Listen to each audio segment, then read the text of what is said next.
छोटे छोटे नियम हैं कि आप तिलक अवश्य लगाएं, मस्तक सूना ना रहे, मस्तक पर तिलक जरूर सुशोभित रखें। भगवान ने हमें ऐसे परिवार में जन्म दिया है जहां हम तिलक धारण कर सकते हैं, तो हमें मस्तक सूना नहीं रखना चाहिए। जैसे एक सुहागिन नारी मांग भरती है, तो तांबड़िया जी, ये कोई जरूरी नहीं कि मांग भरने से पति की आयु बड़ी होती हो।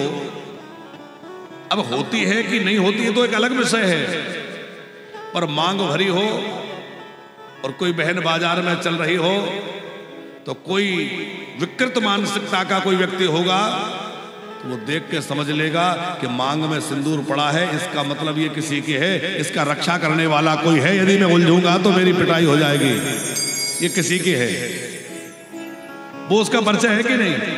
ठीक उसी प्रकार जिसके मस्तक पर तिलक धारण किया हुआ है और मस्तक पर तिलक सुशोभित हो रहा है, तो भैया यमराज भी देख के समझ जाएंगे ये किसी के हो गए हैं, इनको छेड़ेंगे तो गड़बड़ हो जाएगी। अभी ऐसे नहीं है, ये किसी के हैं। जैसे एक नारी का मंगल सूत्र उसके मंगल का सूचक होता है, वैसे ही एक वैष्णव के कंठ में तुलसी की कंठी बंधी हो वो उसके मंगल का सूचक होता है। इसलिए कंठ में तुलसी अवश्य बांध के रखें।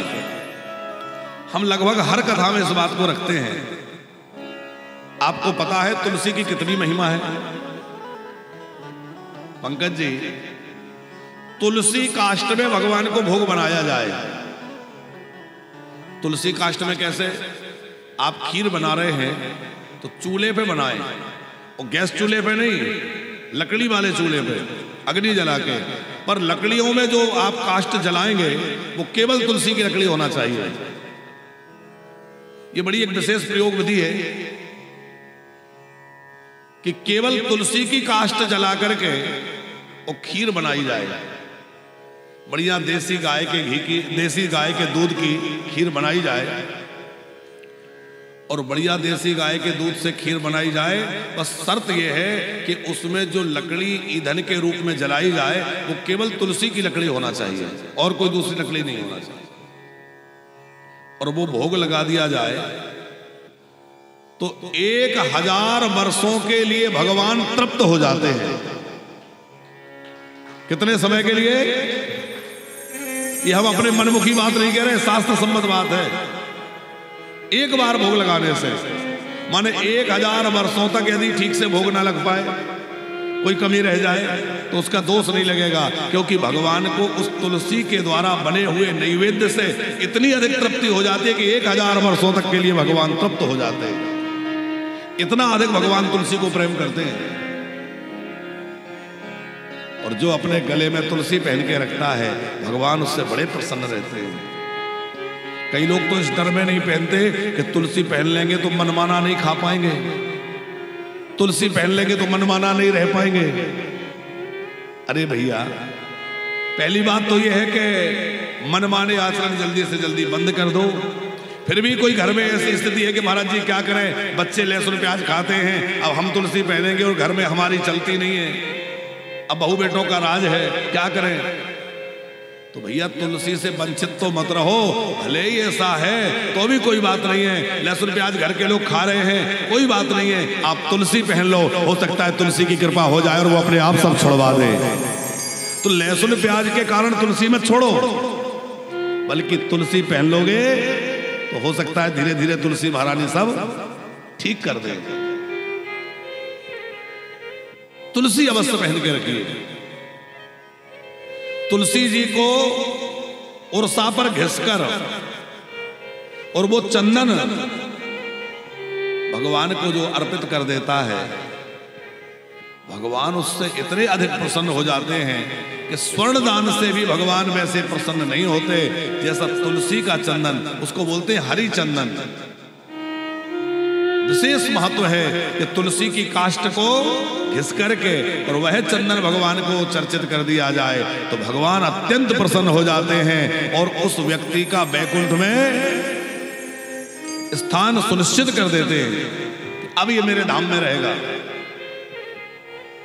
तुलसी के गमले की मिट्टी से कोई स्नान कर ले, तो उसको सारे तीर्थों के स्नान का पुण्य प्राप्त हो जाता है। तुलसी महारानी में नित्य जल चढ़ाने वाला व्यक्ति निश्चित ही भगवान का अत्यंत प्रिय होता है। तुलसी जी की महिमा इतनी अधिक शास्त्रों में लिखी है, ये कहां तक कहें। इसलिए वैष्णवों में एक तो भगवान के नाम की निष्ठा, दूसरे तुलसी की निष्ठा और तीसरे एकादशी की निष्ठा, ये अवश्य होना चाहिए। हाँ, तिलक की निष्ठा होना चाहिए, तिलक तो लगाना ही है। तो ये तीन विशेष हैं, कौन कौन से? नाम निष्ठा, तुलसी की निष्ठा और एकादशी की निष्ठा। तिलक भी जरूर धारण करें। और कौन सा तिलक धारण करें? हमारे गुरुजी की परंपरा से जो हमें प्राप्त है। तिलक भी मनमुखी नहीं लगाना चाहिए, कभी कैसे ही लगा लिया, कभी कैसे ही लगा लिया, नहीं। तिलक हमारी पहचान है। हमारा तिलक देखकर 1000 लोगों में पता चल जाएगा ये रामानंदी है, ये लश्करी है, ये रामानुज संप्रदाय से है, ये पुष्टि मार्गी है, ये गौड़ी संप्रदाय से है, ये निम्बारकी है। किससे पता चलेगा? तिलक से पता चलेगा। अब हम आड़ा टेढ़ा चाहे जैसा लगा लेंगे तो कुछ पता नहीं चलेगा। इसलिए तिलक अवश्य लगाएं, भले ही छोटा लगाएं, पर अपनी गुरु परंपरा का तिलक लगाएं।